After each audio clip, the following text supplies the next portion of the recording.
Bismillahirrahmanirrahim. Assalamualaikum warahmatullahi wabarakatuh. Salam sejahtera, selamat malam semua.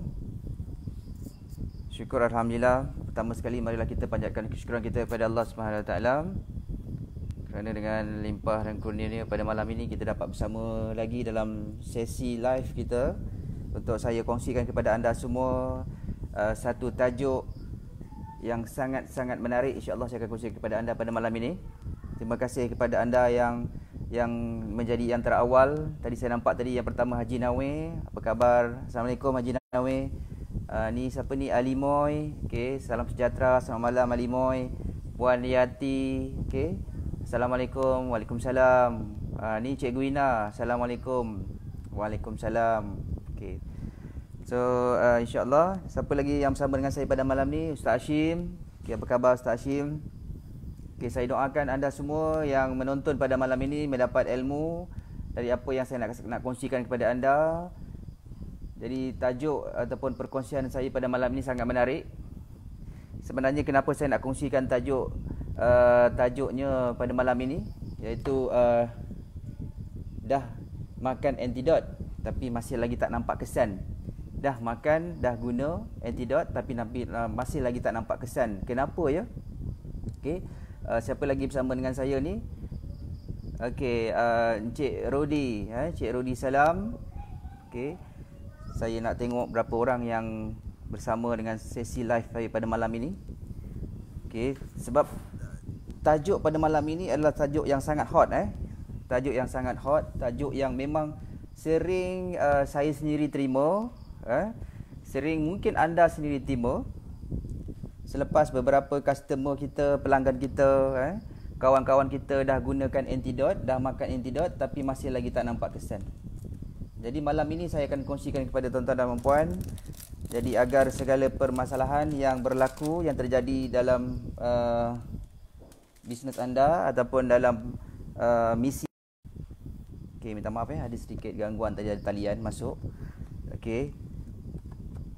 InsyaAllah saya akan kongsikan kepada anda pada malam ini ada 6 sebab. Ada 6 sebab. Anda boleh tulis nanti, anda boleh ambil nota di sini. Ada 6 sebab kenapa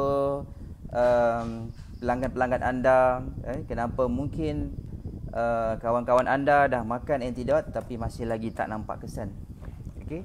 Anda boleh tulis dekat ruangan komen tu, anda boleh tulis juga tajuk yang saya nak sampaikan pada malam ini, dan juga ada 6 poin ni juga anda boleh tuliskan. Jadi siapa-siapa yang rajin malam ni, tak ada Kak Su tak ada malam ni. Okey, selalunya Kak Su yang rajin malam ni, selalunya Kak Su menulis nota ni dekat ruangan komen. Okey, saya nak tengok dulu, anda tolong saya tulis tajuk. Okey, Cikgu Ina tulis tajuk kembali, tulis tajuk semula dekat ruangan komen tu. Okey, siapa yang bersama dengan saya lagi ni? Siti Hajar. Okey, hai Siti Hajar. Cikgu Ina dah tulis komen situ 6 sebab masih tak nampak kesan. 6 sebab masih lagi tak nampak kesan. Jadi ini adalah satu soalan, satu isu, satu topik yang sangat-sangat hot. Rugi kalau anda tak dengar. Okey, dah keluar dah muncul Kak Su. Okey, Cik Tajudin, nanti kalau boleh tolong pas-paskan kepada Pak Jabar. Semalam Pak Jabar tak dapat nak tonton kita punya live. Okey, anda boleh juga klik button like je banyak-banyak sambil-sambil kita tengah live ni, sambil-sambil kita like. Okey, kita challenge lah malam ni paling banyak like. Okey. So insya-Allah saya menunggu di sini. Saya ada nak pastikan ada 10 orang yang live pada malam ini, baru saya nak on. Baru saya on lah untuk kesan. Kenapa tak ada kesan? Kenapa tak ada kesan selepas makan antidot? Kenapa ya? Agak-agak kenapa? Okey, malam ni saya nak kongsikan ada 6 perkara penting. Ada 6 perkara, ada 6 punca yang menyebabkan kenapa seseorang itu makan antidot, terima rawatan antidot tak nampak kesan. Okey. Sebelum itu saya nak tanya khabar anda. Apa khabar anda semua? Apa khabar anda semua? Saya doakan anda semua berada dalam keadaan sihat. Dah berapa hari dah sekarang ni kita berkurung kan? Kita tak bergerak sangat keluar. Yang mana yang tak pernah keluar rumah daripada hari perintah pertama hari itu, okey, saya ucapkan tahniah kepada anda dan syabas kerana anda betul-betul mengikut arahan perintah. Kurangkan pergerakan. Mesti kena bergerak tuan-tuan dan puan. Mesti kena bergerak untuk anda sihat. Walaupun tidak boleh bergerak, keluar lebih daripada 10 km, jadi anda kena bergerak walaupun dalam rumah anda sendiri. Mana rumah yang ada kawasan-kawasan kebun, ke sekeliling rumah tu berkebunlah. Selama ni mungkin anda sibuk kan, tak sempat nak berkebun, so berkebunlah. Okey, alhamdulillah sihat. Haji Nawir, terima kasih. Alhamdulillah masih diberi nikmat sihat doktor. Alhamdulillah. Okey, bagus, malam ni banyak komen Salam. Dah habis 10 kotak. Alhamdulillah. Dah habis 10 kotak. Siapa ni? Cik Rudi salam. Dah habis 10 kotak. Puan Yati, alhamdulillah. Okey. Jadi saya tak sabar-sabar ni nak kongsikan kepada anda tajuk hot pada malam ini. Jadi bermula pada 3 bulan 1 bermula pada 3 bulan 1 2020 keluarnya produk yang bernama Antidote. Okey, bermula pada 3 bulan 1 2020 keluarnya produk yang bernama Antidote ni di pasaran Asia, di pasaran Malaysia, Brunei, Singapura dan juga Indonesia. Dah sampai Indonesia sebenarnya. Ada berita gembira dan ada juga berita yang tidak menyenangkan mungkin berlaku pada diri anda. Ya, kadang-kadang yang kita lihat, yang kita cuma nampak, kita share testimoni berjaya, testimoni kesembuhan selepas menggunakan Antidote. Tapi kita tak ada pun dengar yang kes-kes yang mungkin dah gunakan 10 kotak Antidote. Okey, siapa lagi yang bersama dengan saya ni? Cik Adi, Haji Abdullah. Okey, ada yang dah gunakan lebih daripada 10 kotak, mungkin dah guna lebih daripada 1 bulan, mungkin dah masuk bulan kedua tapi tak nampak lagi kesan yang diinginkan. Tuan-tuan dan puan, seperti yang saya kongsikan, kenapa saya sering berkata, saya sering cakap pentingnya rawatan 3 bulan setengah tu. Kenapa pentingnya rawatan yang 4 bulan tu? Okey. Di mana di sini kita main dengan satu sains lah, sains tubuh badan kita, iaitu darah tu sendiri, iaitu jangka hayat darah tu adalah 120 hari. Jadi di sini kalau kita nak bicara tentang 4 bulan ni, rawatan 3 bulan setengah ke 4 bulan ni adalah rawatan ke arah kepada kesembuhan mutlak. Sebab dalam badan kita ni, kita Allah SWT, seperti yang saya beritahu kepada anda tuan-tuan dan puan, Allah SWT adakan ataupun hadirkan manusia itu sendiri dalam 2 unsur. Unsur pertama adalah unsur rohani dan unsur kedua adalah unsur jasmania ataupun jasad. Okey. Di sini saja pun nak uraikan segala, nak bongkar, nak rawat, nak sembuhkan segala sakit dari segi rohani dan juga jasmania. Bukan ambil masa 1 ke 2 hari tuan-tuan dan puan. Okey, bukan ambil masa dalam masa seminggu macam tu. Itu belum lagi pergi kepada 40 anggota, belum pergi lagi kepada 7 penghulu tubuh badan, 7 penghulu badan, belum lagi pergi kepada 7 aura dalam badan. Jadi di sini apa yang saya nak bagi tahu sangat penting untuk anda sampaikan kepada pelanggan-pelanggan anda, kawan-kawan anda yang menerima rawatan Antidote ni. So bagi tahu dengan mereka kenapa pentingnya rawatan 3 bulan setengah ke 4 bulan tu. Bagi tahu dengan mereka penting kenapa, sebab apa? Rawatan 3 bulan ke 4 bulan tu adalah rawatan nak pergi kepada ke arah kesembuhan mutlak. Rawatan pembongkaran. Selama ini bagi tahu dengan mereka kita cuma benam sakit. Apa yang kita lalui, lalui satu proses di mana kita sakit kepala contohnya, kita akan makan ubat tahan sakit. Apa yang berlaku sebenarnya adalah ubat tu sendiri yang mengandungi satu bahan yang memang kita dah tahu dah, bahan tu sebenarnya adalah menyekat laluan ataupun sebenarnya menghentikan, melalaikan tempat sakit dan kawasan otak. Maknanya dia menghalang proses otak mencari kawasan sakit. Okey. Sebabkan oleh kerana bahan-bahan yang memang melalikan. Contoh ada unsur-unsur bahan-bahan dadah, contoh kimia, minta maaf dengan izin. Proses sakit itu sebenarnya dihalang oleh satu bahan yang bernama ubat itu sendiri untuk otak mengesan kawasan yang di mana sedang sakit. Jadi ambil masa contoh dalam 2 ke 3 jam ataupun 4 jam. Apabila dos itu berkurangan ataupun habis, maka otak akan dapat kesan balik rasa sakit. Kita rasa apabila kita makan ubat, kita rasa reda, tetapi sebenarnya proses sakit masih lagi berjalan ketika itu tanpa kita sedar. Persoalan hari ini, saya ada baca satu fakta, di mana satu menarik fakta ini berkenaan dengan satu orang pengamal perubatan. Dia berkongsi, kita makan satu biji paracetamol tu, dia nak ambil masa discharge lebih kurang dalam, nak habiskan racun tu, ambil masa lebih kurang dalam 25 hari macam tu, lebih kurang, untuk nak keluarkan bahan-bahan racun dalam kita punya badan. 25 hari ke macam tu lah. InsyaAllah nanti saya akan cuba cari, saya akan kongsi kepada anda tuan-tuan dan puan, InsyaAllah. Okey, siapa lagi bersama dengan kita pada malam ni? Puan Fatimah Abdullah, Mila Carmila Rich. Kak Mila, apa khabar Kak Mila? Okey, Kak Mila kalau tengok dalam gambar ni, ragat pakai cermin mata. Saya nampak gambar Kak Mila seorang ni Yang lain saya tak nampak sangat sebab kecil. Tadi saya nampak Kak Su je. Menyerlah dia punya gambar dia, tertembul macam tu kan. Okey. So malam ni kita bincang ada 6 perkara. Anda boleh tulis tu, ada 6 perkara sebab orang makan tidak tak nampak kesan. So benda ni anda kena bagi tahu pada mereka. Sebenarnya benda ni anda kena soal pada mereka tau. Benda ni orang soal pada kita, sangat penting bagi kita sebagai pengamal, sebagai perunding kesihatan. Sebab anda ni adalah perunding kesihatan. Alhamdulillah ada 10 orang yang menonton pada malam ini. Saya akan ambil masa, semalam kita janji setengah jam kan, tapi jadi 40 minit. Itu pun tiba-tiba terpadam kan. Sebab oleh kerana ada sedikit technical, ada masalah sedikit. Saya punya handphone bukannya lain tak kuat, tapi handphone saya penuh, memori dia penuh. Hari ni saya dah proses, saya dah keluarkan semua gambar-gambar semua. Alhamdulillah sihat dok. Terima kasih Kak Bila. Okey. Jadi kalau pesakit kita ataupun pelanggan anda soal, dah lepas makan, aku dah makan kau punya antidot ni, dah 3 kotak, 4 kotak, dah makan 1 bulan, tak nampak lagi kesan lah. Jadi anda jangan jawab.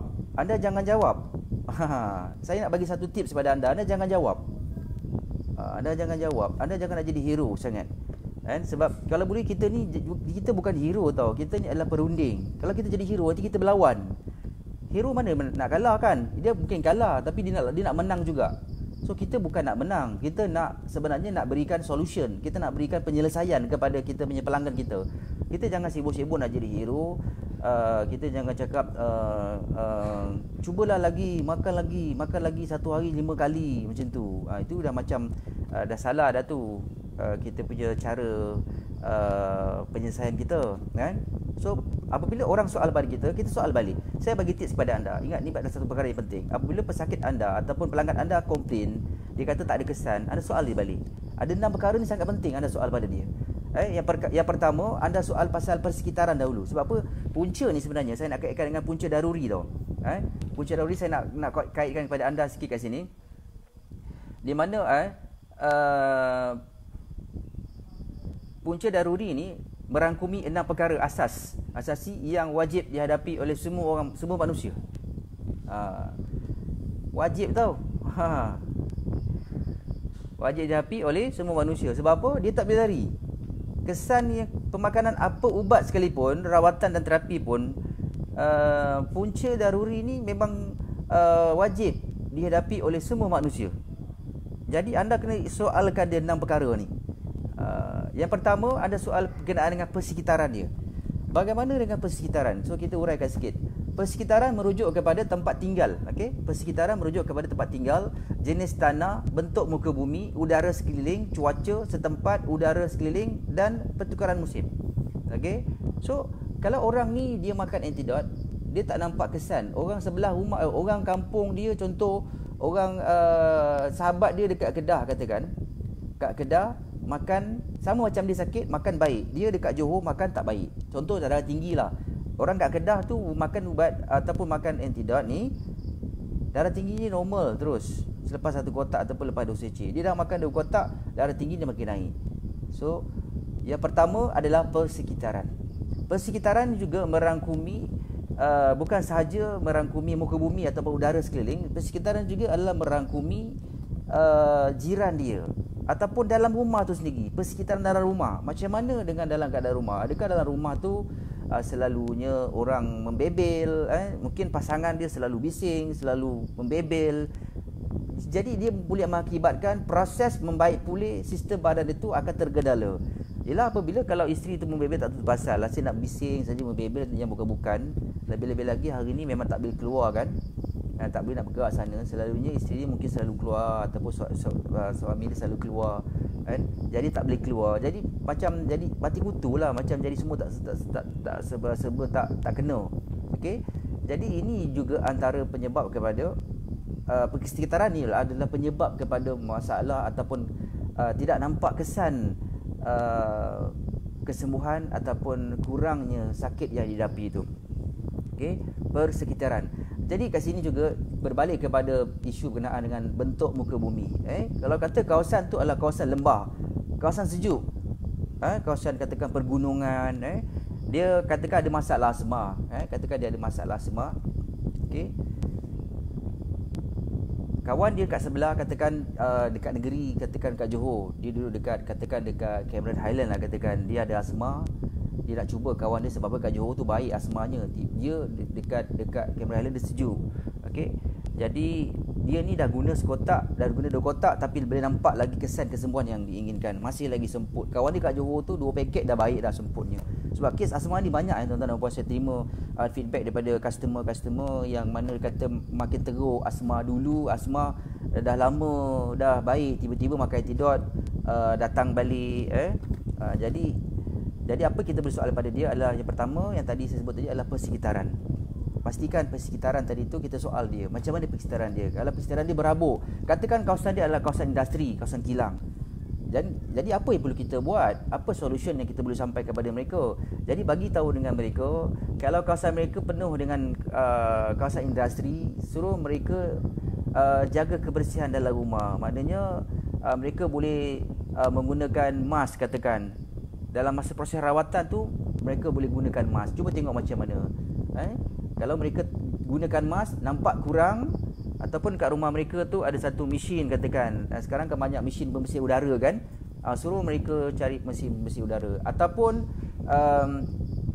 kalau kata kawasan mereka tu dekat dengan kawasan kilang, kawasan industri, suruh mereka tutup tingkap, bagi udara sedikit saja yang masuk. Jangan terlalu banyak sangat udara di luar tu masuk. Okey. So kat situ kita dah nampak point dah. Oh, memanglah saya ni kat rumah saya ni memang kawasan saya ni kawasan kilang.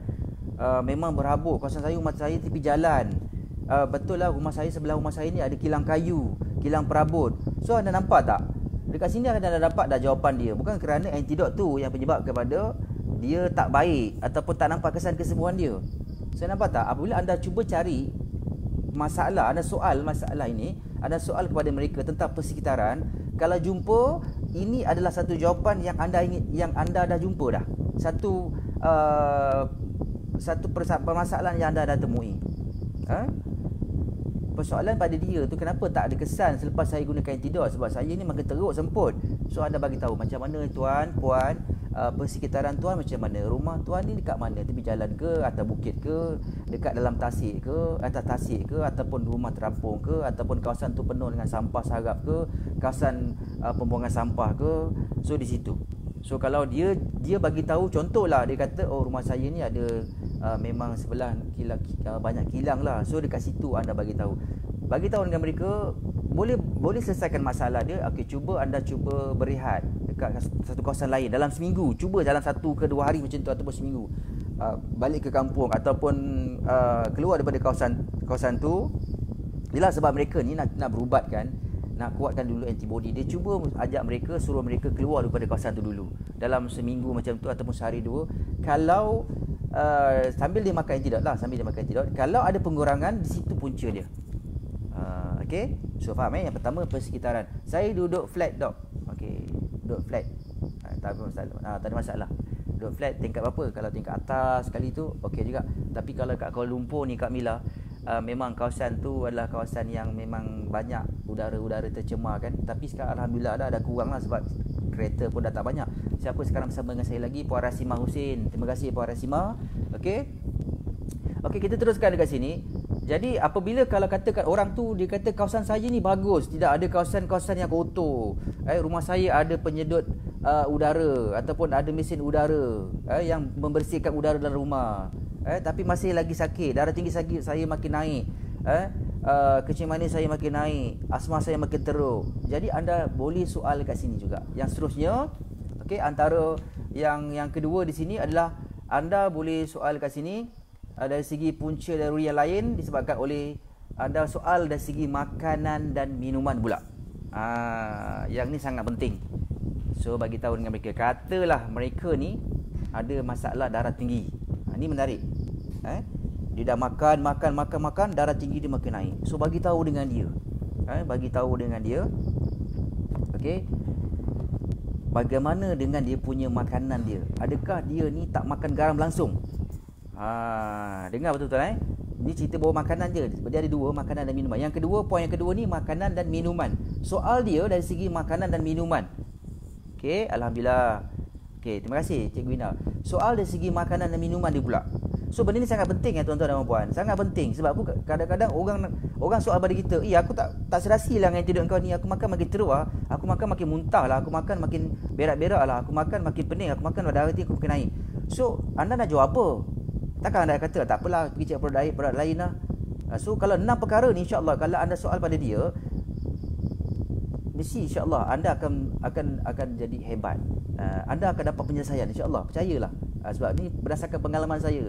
16 tahun saya saya berhadapan dengan kes-kes penyakit-penyakit macam-macam perangai, macam-macam penyakit yang acute-nya, yang kroniknya, yang macam-macamnya tuan-tuan dan puan-puan. Saya nak berkongsinya tuan-tuan dan puan-puan, bukan nak mengajar, nak berkongsi berdasarkan pengalaman saya. Jadi saya nak kongsikan kepada anda. Kebetulan pula saya dilantik oleh syarikat Win Impact Innovation Berat untuk jadi product consultant. Jadi ini saja yang ilmu yang saya boleh sampaikan kepada tuan-tuan dan puan-puan.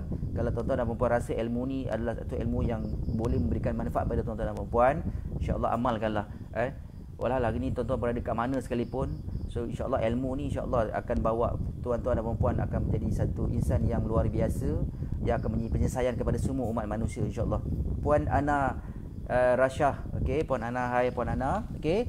Yang kedua tadi makanan dan minuman. Okey, bagi tahu dengan mereka. Kalau kata mereka ni ada darah tinggi, bagi tahu mereka, "Cik, Tuan Haji ni dah lama ke berhenti makan garam?" Tak boleh. Saya memang doktor kata memang tak boleh makan garam. So itulah sebab darah tinggi dia naik. Bagi tahu dia, bukan kerana antidot. Nampak tak? Okey. So bagi tahu dengan dia, "Tuan makan berhentinya pukul berapa? Kalau malam tu pukul berapa ni berhenti? Stop. Pukul 8 malam makan, 9 makan, 10 makan." So kat situ antara salah satu punca.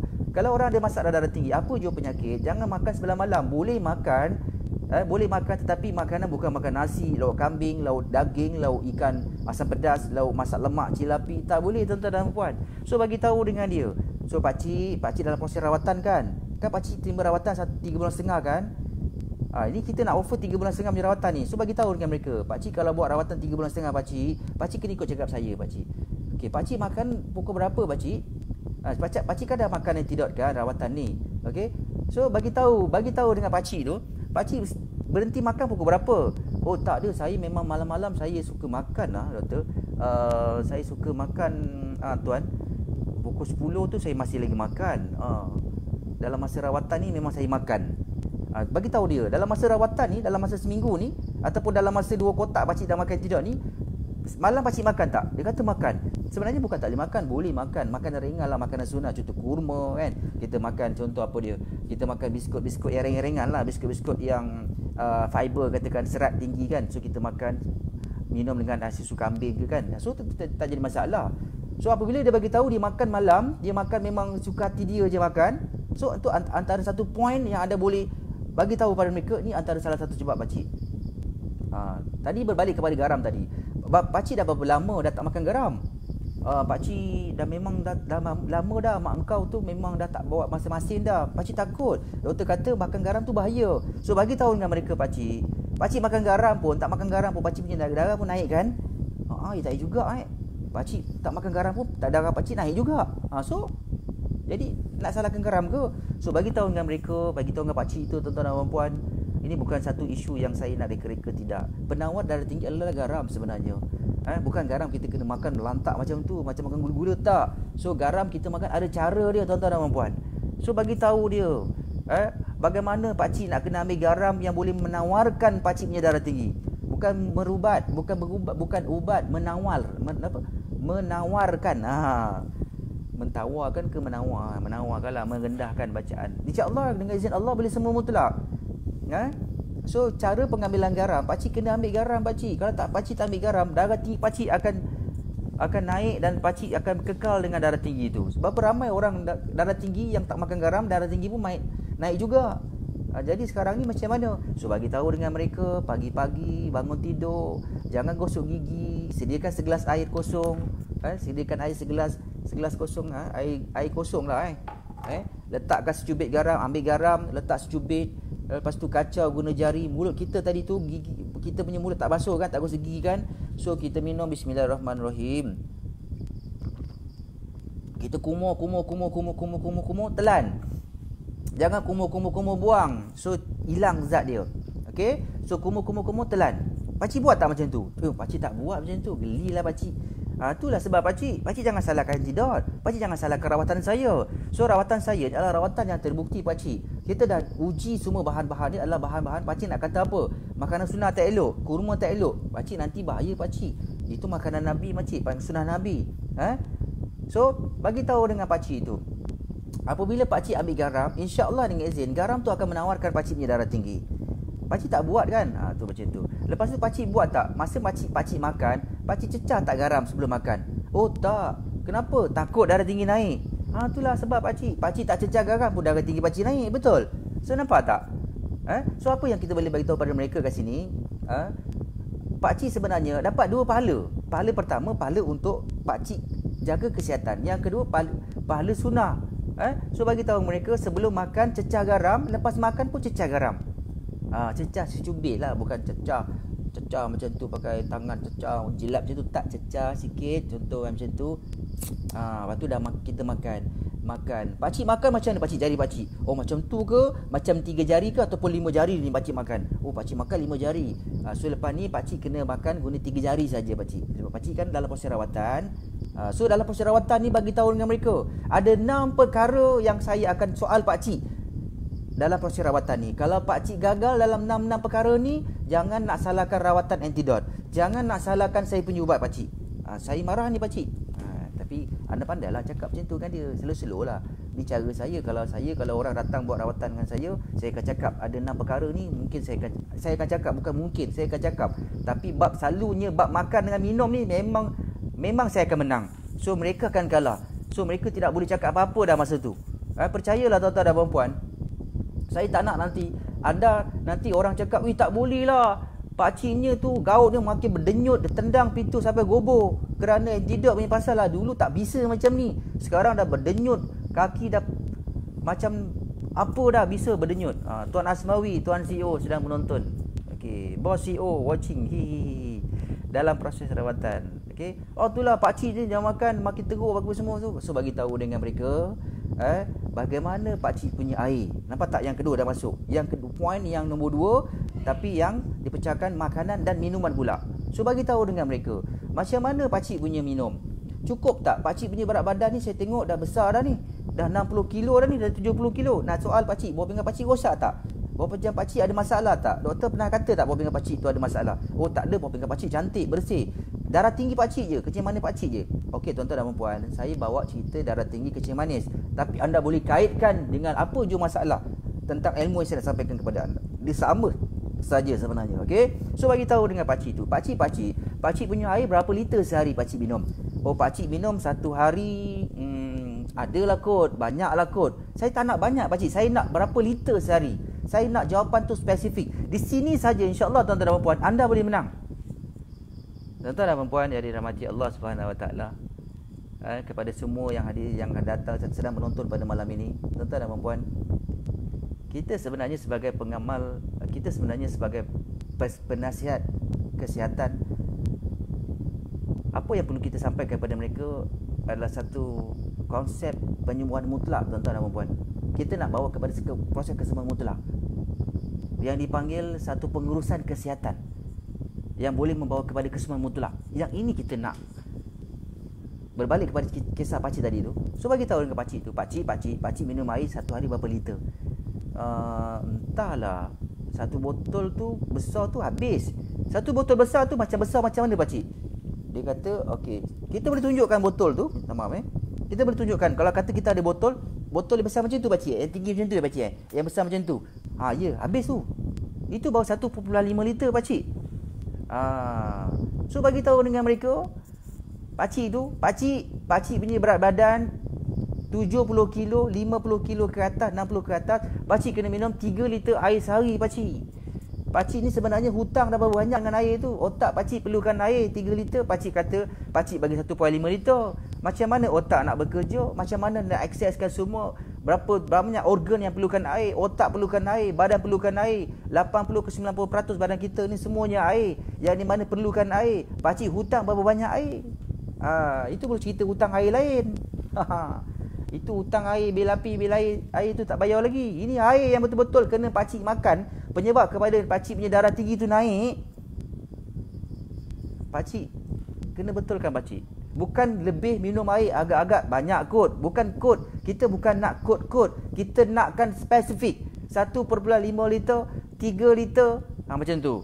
Kalau berat badan bawah daripada 50 kilo, bergantung tengok. Kalau ada masalah buah pinggang, jangan pula kita suruh pergi minum 3 liter. Malam ni pergi kelas, dah pergi suruh orang yang dialisis tu, Dr. Mahdi kata minum 3 liter air sehari. Dah bengkak orang tu. Silap-silap besok pagi dah bunyi kentung. Tengok orang ingatkan tak apa masalah. Rupanya Cikgu Rina suruh minum 3 liter, orang tu ada masalah buah pinggang. So dah disalahkan saya pula. So bagi tahu dengan mereka, kalau pakcik ada masalah buah pinggang, pakcik tak boleh minum 3 liter. Pakcik kena ambil cara lain.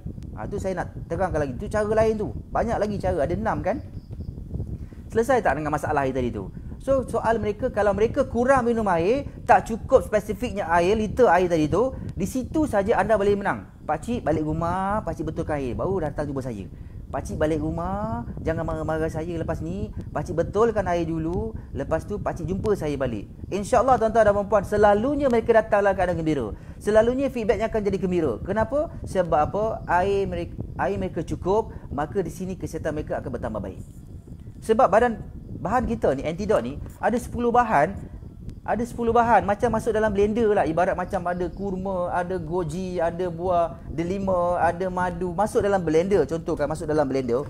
Kita masukkan semua bahan-bahan tu dalam blender. Masuk dalam blender. So kita tak masuk air. Kita terus tekan blender tu. Apa jadi? Boleh berpusing tapi meletup sesilap hari bulan. Sesilap boleh hangus, sesilap boleh hangit. Begitu dalam badan kita. Kita dok masuk antidot ni.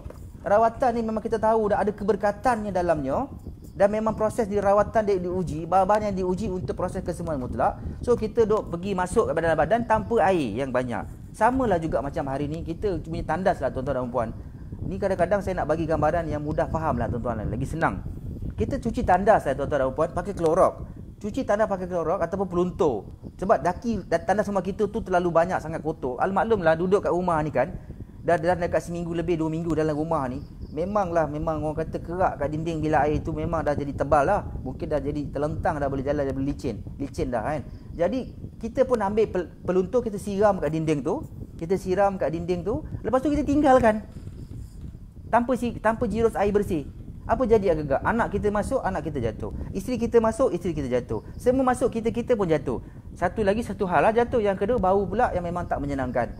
Begitulah dalam badan kita. Apabila kita masuk satu peluntur, sebenarnya ibarat MD7 antidot ni adalah satu bahan yang akan memberikan kepada proses pembongkaran tau. Dia bongkar.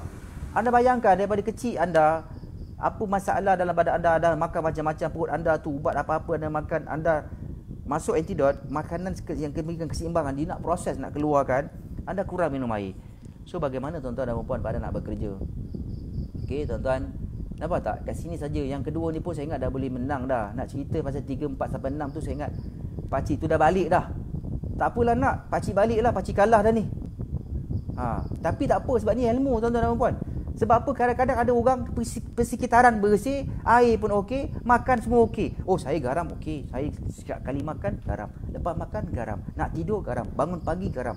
Macam-macam semua garam. Air cukup. 3 liter air cukup. So macam mana pula? Soal yang ketiga, gerak dan diam jasmani. Yang ketiga, gerak dan diam jasmani. So itu sangat penting. Buat sikit, nota kat situ. Gerak dan diam jasmani. Gerak dan diam jasmani merujuk kepada aktiviti luaran yang bersifat fizikal. So nampak tak? Pakcik ni kan, saya tengok kan, air cukup, makan pun jaga. Persekitaran pakcik pun, rumah pakcik macam syurga. Saya pernah tengok pergi rumah pakcik, betul-betul rumah pakcik tu memang dalam syurga, macam dalam syurga. Tapi saya tak pernah nampak pun pakcik exercise kan pakcik. Betul tak pakcik? Lah saya malas nak exercise. So tak ada masa lah nak exercise. So saya ni macam rasa macam malas lah nak exercise. Cukup lah, saya dah makan air cukup, persekitaran saya dah bersih, makanan dan minum saya jaga. So buat apa saya nak pergi exercise? Nampak tak? Maaf, line tak clear, putus-putus. Esok baru dengar semua. Thank you Tuan Madi atas perkongsian. Terima kasih. Tak apa Puan Su, insya-Allah. Kak Su, tak apa tak ada masalah. Okey. Apa saya sambung kat sini. Gerak, diam dan diam jasmani merujuk kepada aktiviti luaran yang bersifat fizikal seperti berjalan, berlari, melompat, duduk, berbaring, meniarap dan terlentang. Nampak tak? Tak payah ambil banyak-banyak. Berjalan cukup. Pakcik ni kurang exercise ni, betul tak pakcik? Seminggu pakcik exercise berapa kali? Tak, sebulan sekali. So nampak apa berlaku? Tak boleh lah nak, pakcik ni gaut, tak boleh nak berjalan, tak boleh nak berlari. Memang tak boleh jalan berlari, tapi pakcik buat tak pergerakan, contoh pergerakan yoga, kiki lah, apa benda semua, pergerakan regangan. Tak boleh berlari, tak boleh berjoging, duduk dengan buat regangan. Pakcik buat regangan tak daripada kepala sampai kaki. Apa regangan? Dah, anda dah boleh menang dah. So ini antara satu perkara yang anda kena sampaikan kepada mereka. Jangan nak tuduh je, tak baguslah antidote ni.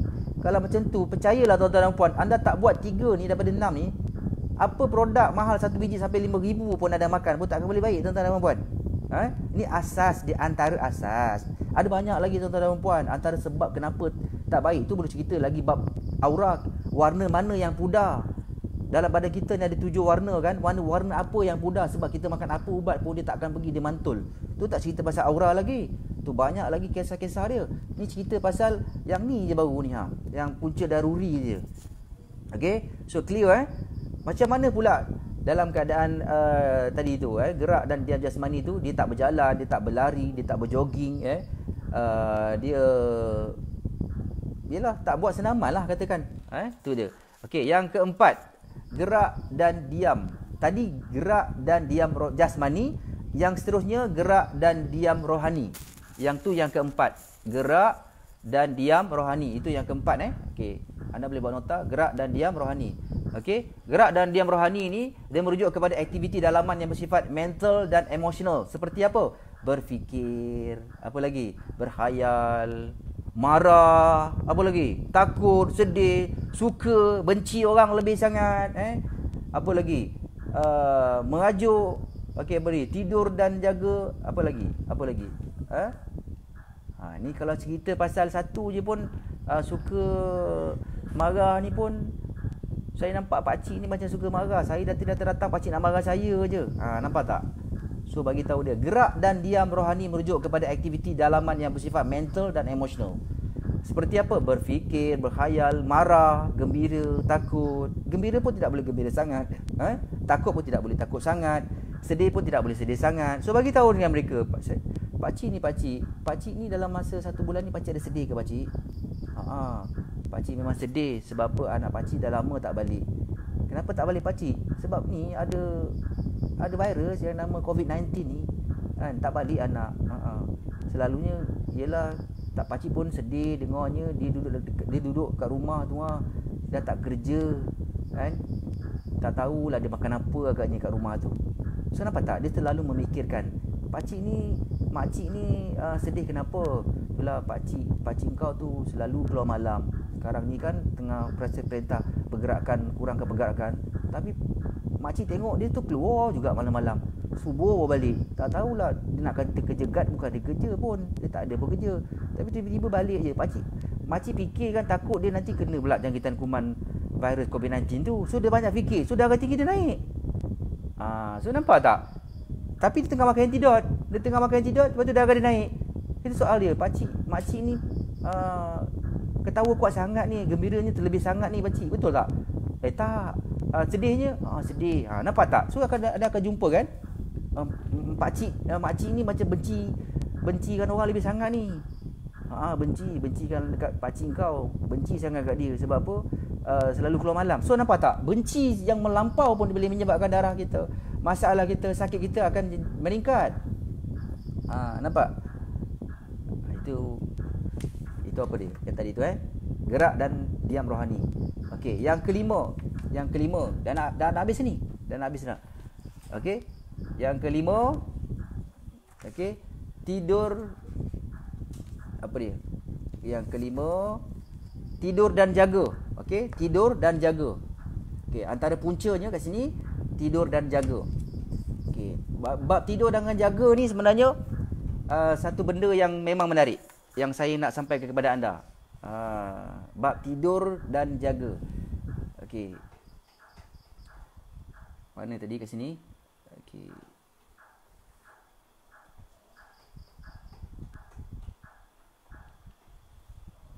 Tidur dan jaga. Okey, anda boleh tulis kat situ Yang kelima, tidur dan jaga. Okey, di mana kat sini? Bagi tahu dengan mereka. Okey. Pakcik tidur macam mana keadaan pakcik tidur? Pakcik tidur saya tak nampak. Okey, tak. Maksud saya kat sini, bagaimana keadaan pakcik sebelum tidur? Nak tidur tu apa benda pakcik buat? Keadaan pakcik baring sebelah mana? Adakah pakcik mengiring ke kanan ataupun pakcik mengiring ke kiri? Pakcik kalau baring, pakcik suka terlongkop. Kenapa pakcik suka terlongkop? Sebab pakcik suka terlongkop. So bagi tahu dengan dia, pakcik ada masalah darah tinggi. Pakcik ada masalah gaut, pakcik ada masalah apa-apa pun tak kisah pun, bagi tahu mereka pakcik kena tidur mengiring ke kanan. Mengiring tu dapat dua pahala. Pahala pertama, pahala untuk sihatkan badan pakcik, jantung pakcik pun sihat, penghadam pakcik pun lancar. Satu lagi, pakcik akan dapat pahala tidur sunnah Nabi. So bagi tahu dengan mereka.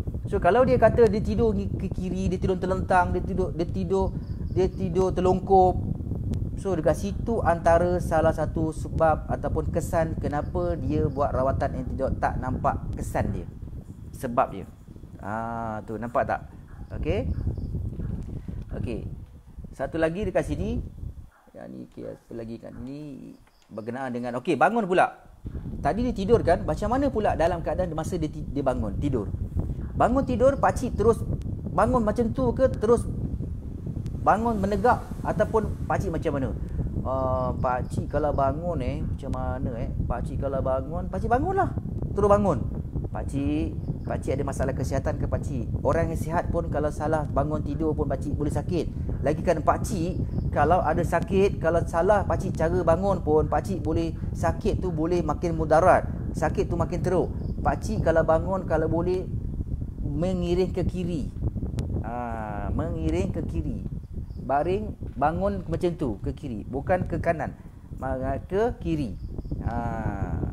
Dia bukan terus baring tegak, bangun terus tegak. Dia mesti kena mengiring. Tangan letak, angkat badan macam tu, terus bangun. Bangun, kalau boleh masa terjaga tu jangan terus bangun. Biar dulu dalam masa 60 second. 60 second anda boleh baca apa benda pun. Anda boleh ucap terima kasih Allah. Anda boleh hadiahkan Al-Fatihah dulu kepada diri, kepada ibu bapa, kepada Rasulullah, kepada sesiapa, kepada alam, kepada rumah, kepada kereta anda, kepada bisnes anda. Sempat tu dalam masa 60 second tu. Sempat ke? Dalam masa 1 minit, 2 minit, 3 minit, tak apa. Anda buat lama lagi bagus. Lepas tu anda bangun, anda senyum. Pakcik bangun, pakcik senyum tak? Tak. Kenapa tak senyum? Sebab apa? Marahkan makcik kau. Kenapa marah? Sebab tak tutup aircon, tak tutup kipas, sejuk. Ataupun tak, mungkin bangun tiba-tiba bangun dah pukul 7, tak kejut bangun, tak sedar, kena marah lah. Cikgu Ina guru yang rajin salin nota dalam mana-mana program. Win, terima kasih Cikgu Ina, terima kasih Cikgu Ina tanya. Kalau tak cukup tidur pun boleh jejas kesihatan kan? Betul. Nampak tak? Ni cerita pasal tak cukup tidur ni. Okey. Kan nampak tak? Cikgu Ina pun bagi solution pada saya. Okey. Bagi tahu dia, pakcik tidur ni cukup tak pakcik? Pakcik tidur ni malam-malam pakcik lain Hindustan sampai pukul 2 pagi. Tidur 2.30 pagi, bangunnya pukul 5 pagi. Tak cukup tidurnya. Betul lah darah makin naik. Pakcik kalau katakan orang sihat pun pakcik tak tidur, kurang tidur, dia pun boleh sakit. Lagi kan pakcik yang ada masalah. Pakcik dalam rawatan tau pakcik. Pakcik tolonglah pakcik dalam rawatan ni pakcik kena tidur cukup. Kalau kata pakcik ni nak tengok Hindustan sangat, katakan pukul 11 pukul start Hindustan, pukul 9 pakcik tidur, pukul 11 pakcik bangun. Pakcik dah sama tidur macam 6 jam dah ibarat. Tak silap saya lah, ada kajian yang mengatakan bahawa mana kita tidur 1 jam sebelum pukul 12 malam tu, pukul 10, katakan kita tidur pukul 9, pukul 10, pukul 11, pukul 12, kita dah ada 3 jam kan macam tu kan. Sebenarnya kita dah ada 6 jam tidur. 1 jam bersama dengan 3 jam. Kualiti tidur waktu 9, 10 tu, 11. Sebab itu digalakkan kita tidur awal dan bangun tahajud ataupun bangun tengah malam. Kita boleh qiyamul lail, kita boleh buat tahajud, kita boleh buat apa-apalah, kita boleh study. So lebih sebenarnya otak kita lebih fresh waktu tu. Macam ni dah pukul apa dah? Ni dah pukul 10.45. Kalau boleh jangan tidur pukul 12. Kalau boleh tidur awal. Tidur awal pukul 10, 11 tu cantik tidur. 11 sampai 12 sama dengan 3 jam. Jadi kita ada 3 jam. Mana kalau kita nak, kalau kata kita nak bangun pun, katakan kita tidur pukul 3 kita nak bangun. Maknanya kat sini 3 jam, kita campur lagi sampai pukul 3, kita dah ada 6 jam. Dah cukup lah tu. Ataupun kita nak bangun pukul 4, kita dah ada lebih kurang dalam 7 jam setengah macam tu, 7 jam. Cukuplah kita waktu tidur tu. Sebab kita memang kena tidur. Kena cukup tidur. Bukan kena banyak tidur, tak. Kena cukup tidur, bukan banyak tidur. Cukup tidur tu lain, banyak tidur tu lain. Okey? So nampak tak? Anda dah dapat dah kat sini. Okey? So tu. Apa lagi kat sini? Sebab tu orang macam kita ni kena cukup tidur. Sebab tu kadang-kadang tuan semari tahulah, saya kalau pergi keluar, pergi mana-mana, pergi sharing ke, pergi seminar ke, saya akan suka duduk belakang ataupun duduk tepi, saya akan terlelap kejap. Sebab apa? Saya akan ambil waktu-waktu berkualiti. Waktu-waktu berkualiti ni sebelum zuhur. Siapa tu? Saya kalah dok. Saya kalah apa tu? Sebab tu saya tidur. Saya akan curi tidur. Sebab apa? Saya nak ambil kualiti tidur tu. Sebab tu sebenarnya tidur ni ada waktu-waktu berkualiti. Jangan kita ambil waktu-waktu yang tak sesuai. Contoh, lepas asar, itu tak bagus. Dia akan mewarisi kepada masalah gangguan, masalah kerohanian jiwa. Kalau kita tidur selepas asar, ataupun kalau lepas maghrib, kita ada mewarisi penyakit kronik. Kalau lepas subuh, dia akan mewarisi kepapaan. Kalau kita tidur waktu lepas subuh, tu banyak tau waktu-waktu kita tak sesuai tidur. Tapi kadang-kadang kalau dah penat tidur juga kan. Okey. Apa tu yang Cik Rudi, saya kalah dok. Kalah apa tu? Terangkan apa benda kalah. Okey. Okey, apa lagi kat sini? Keadaan tidak sedap merangkumi kejap Okey, yang seterusnya kat sini, yang last sekali, pengurungan dan pengosongan. Pengurungan dan pengosongan. Yang tu sangat penting tuan-tuan dan puan. Pengurungan dan pengosongan. Apa benda pengurungan dan pengosongan ni tuan-tuan dan puan? Bukan kurung duduk dalam rumah, bukan. Bukan kosongkan diri, tak. Yang ini poin yang nombor 6 ni, pengurungan dan pengosongan ni sangat-sangat penting. Tuan-tuan dan puan. Yang ni yang terakhir. Sebelum kita berakhir pada malam ini, kelas ni, yang last ni, pengurungan dan pengosongan. Yang ini orang sihat pun kena amalkan. Yang orang sihat pun kena dengar benda ni. Okey, anda boleh share ilmu ni pada orang lain. Apa yang doktor cakap memang betul lah. Terima kasih Cik Rudi. Sorry, pengurungan dan pengosongan ni yang terakhir, sangat-sangat penting. So bagi tahu dengan pakcik tu, pakcik, satu hari pakcik buang air besar berapa kali pakcik? Oh, saya dah seminggu tak buang air besar. So, nampak tak tuan-tuan dan puan? Best tak ilmu kesihatan ni? Tuan-tuan dan puan. Pengurungan. Dah berapa lama kau pergi kurung kau punya najis dalam perut tu? Dah berapa lama pakcik kurungkan najis pakcik dalam perut tu? Seminggu sekali pakcik. Ya Allah, ya Tuhanku. Apa benda lah pakcik ni? Kalau keluar tu agak-agak satu kampung boleh bau pakcik. Pakcik tahu tak? Pakcik sebenarnya simpan saka tak pakcik? Pakcik simpan satu benda yang tak elok, najis. Habis dah tak boleh berak. Macam mana? Takkan nak puasa, nak korek pun tak boleh. Nak duduk lama pun tak boleh. Dah lama duduk pun tak keluar-keluar. Keluar idea je pula. Apa tu? Kalau susah nak tidur macam mana? And kenapa doktor? Ni dah masuk bab lain ni. Kalau susah nak tidur, okey, saya nak bagi satu tips lah, petua. Kalau susah nak tidur, kan kita bernafas melalui hidung kan? Lepas. Kan betul? Lepas ni, kalau nak tidur, susah nak tidur malam, bernafas lalu mulut. Embul lalu hidung. Macam tu. Bernafas lalu mulut. Tarik nafas. Cuba Kak Mila buat sekarang. Buat terus Kak Mila. Buat. Lepas tarik nafas lalu mulut. Lepas lalu hidung. Buatlah banyak-banyak. Tak percaya, Kan orang sangap kan macam tu. Kan orang sangap kan menguap, lepas tu kan lepas kan. So tu. Kenapa susah nak tidur? Mungkin ada sebab lain, banyak. Tapi kalau akak cuba cara bernafas lalu mulut.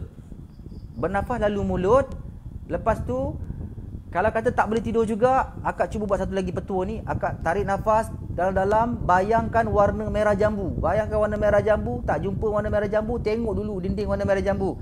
Tak nampak warna merah jambu, cari lagi apa benda, baju warna merah jambu, apa benda-benda warna merah jambu. Tengok dulu, tenung warna merah jambu tu. Lepas tu pejam mata, tarik nafas, bayangkan warna merah jambu tu masuk dalam kepala anda tu. Masuk dalam kepala akak Mila tu, masuk penuhkan warna merah jambu tu. Lepas tu lepaskan, lembus. Lepaskan ke udara warna merah jambu. Buat. Cuba akak buat. Percayalah, 3-4 kali akak buat, confirm akak boleh tidur. InsyaAllah dengan izin. Kan? So tu. Okey.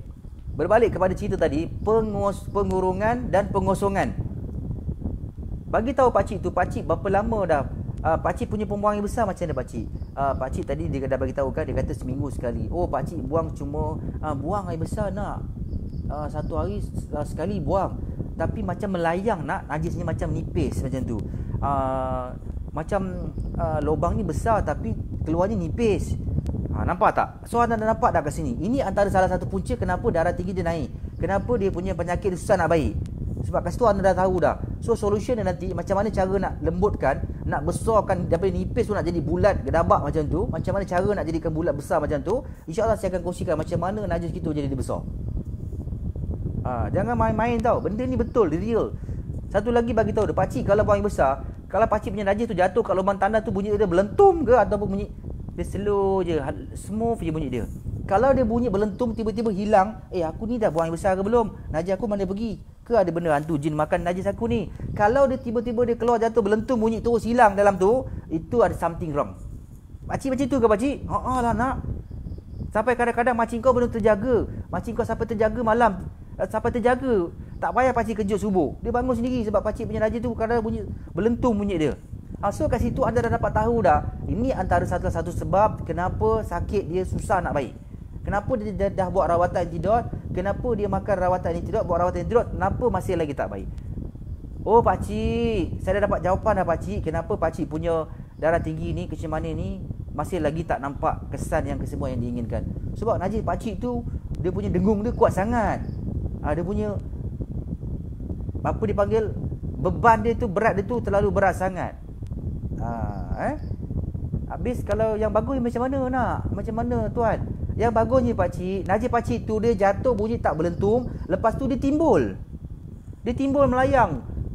Oh macam tu Dulu masih kecil-kecil, masa muda-muda macam tu, dah tua ni macam dah sakit ni macam tak macam tu lah nak. Lepas tu bau dia pun agak teruk. So tu satu. Yang kedua bagi tahu dengan dia, pakcik punya najis ni warna apa? Pakcik punya najis ni nak kena tengok ke? Memang kena tengok. Di situlah punca pakcik punya darah tinggi tak turun-turun. Oh ya ke? Bagi tahu dia, betul pakcik. Okey, macam mana dengan warna dia? Dia kata warnanya pernah pakcik tengoklah. Tak sampai hati pun pakcik tengok. Warna dia macam tar pun ada. Macam kadang-kadang macam ada kacang pun ada. Satu lagi benda ni sangat penting. Kalau dia makan jagung, dia makan benda-benda yang keras, pejal, keluar benda tu juga, so ada masalah. So bagi tahu dia sampai peringkat macam tu tuan-tuan dan puan-puan. So panjang berjela malam ni kelas. So dah nak habis dah ni, dah habis dah. Pengosongan dan pengurungan, pengurungan dan pengosongan. Berapa lama dia kurung dan berapa lama dia tak kosongkan. Sangat penting tuan-tuan dan puan-puan. Bagi tahu dengan mereka, mesti kena kosongkan dia punya perut. Kosongkan dia punya pundi kencing sebelum masuk tidur. So bagi tahu dengan dia, kalau sebelah malam nak tidur, suruh dia pergi buang air kecil dulu. Lepas buang air kecil, suruh dia berwuduk. So tu. Pagi-pagi masa dia bangun tidur tu, suruh dia kalau boleh, suruh dia buang air kecil, suruh dia buang air besar. Jangan biar dia kurung dalam tu lama-lama sangat.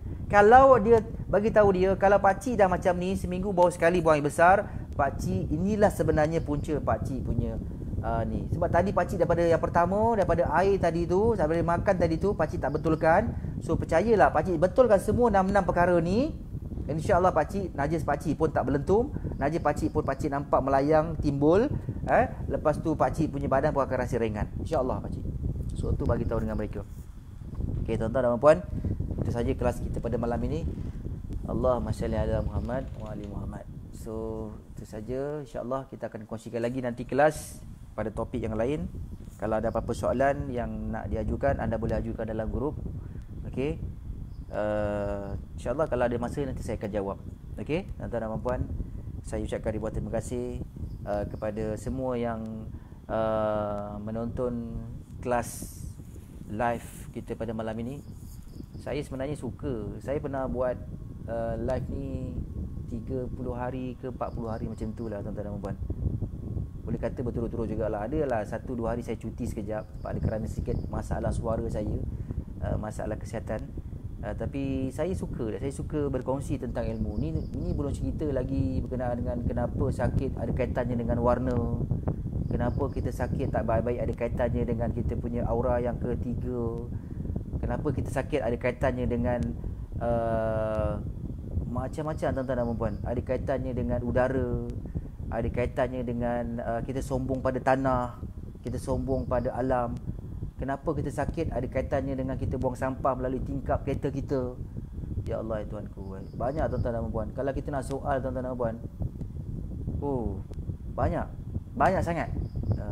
Saya nak cerita sebelum saya berakhir. Satu kes saya di mana dia ni ada masalah kanser tuan-tuan dan puan.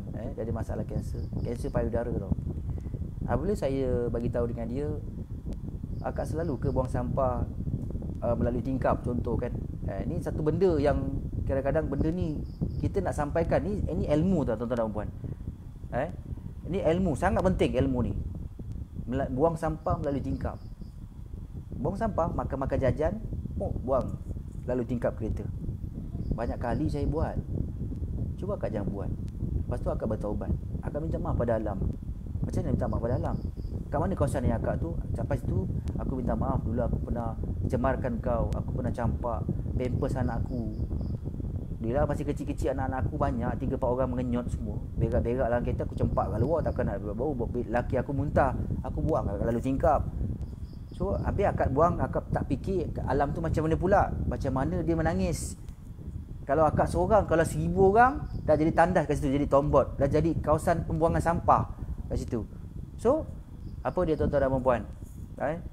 Sampai peringkat macam tu sekali, sampai peringkat saya kata kak lepas ni jangan buang sampah lalu tingkap. So apa berlaku? Allah izinkan dia sembuh mutlak tuan-tuan dan puan.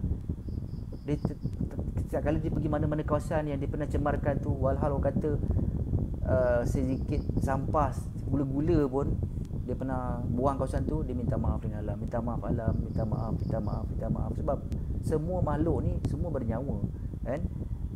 Semua tu makhluk, pokok apa semua tu makhluk yang ada perasaan tuan-tuan dan puan. Jadi itu saja daripada saya. Tidak lain tidak bukan pada malam ini, bukan saya nak mengajar, tapi saya nak berkongsi saja pada semua yang bersama dengan saya pada malam ini. Okey, insya-Allah kita jumpa lagi di lain waktu. Insya-Allah saya doakan anda semua sihat. Saya doakan anda sihat bersama dengan keluarga tercinta.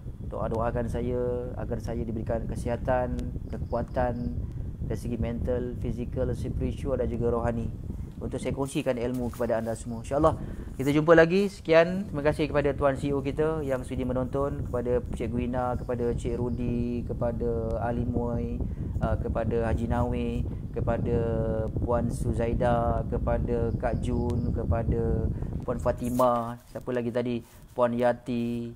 Ya Allah ya Tuanku, saya sekejap ya. Kepada siapa lagi muncul kepada semua yang menonton, minta maaf saya tak sebut nama sebab dah tak nampak dah kat atas tu. Kepada Kak Mila, okey, Kak Mila, yes Kak Mila. So Kak Mila, cuti kita sebenarnya tidak cuti, kita tidak cuti. Saya sebenarnya dah lama, saya suka berkongsi. Itu adalah saya lah. Ilmu yang bermanfaat banyaklah sebenarnya. InsyaAllah kita akan kongsikan lepas ni tajuk yang lebih menarik berkenaan dengan rawatan antidot ni. Bagaimana rawatan antidot ni, apakah unsur kala yang kuat pada antidot tu yang menyebabkan ramai orang dengan izin Allah boleh sembuh mutlak. Macam mana akak yang mana 10 tahun tak boleh bangun, lumpuh, bisu, tak boleh bercakap, boleh bangun dalam hanya makan 2 kotak saja. Untuk pengetahuan anda semua, alhamdulillah saya sendiri buat research tentang warna setiap pada tumbuhan itu, dan saya temui ada satu tumbuhan yang mempunyai satu warna yang sangat powerful yang memberikan kesan kesembuhan mutlak kepada setiap mental, fizikal, spiritual dan juga rohani. InsyaAllah saya akan kongsi kepada anda tuan-tuan dan puan. Itu adalah kajian saya berdasarkan pengalaman saya dalam 16 tahun. Saya memang mengkaji tentang warna, tentang tenaga bawang gelombang yang di dalam tumbuh-tumbuhan tu, insyaAllah. Cikgu Una, ya, nak tahu tentang aura warna, insyaAllah nanti kita kongsikan, insyaAllah cikgu. Siapa lagi? Nur Rupawan.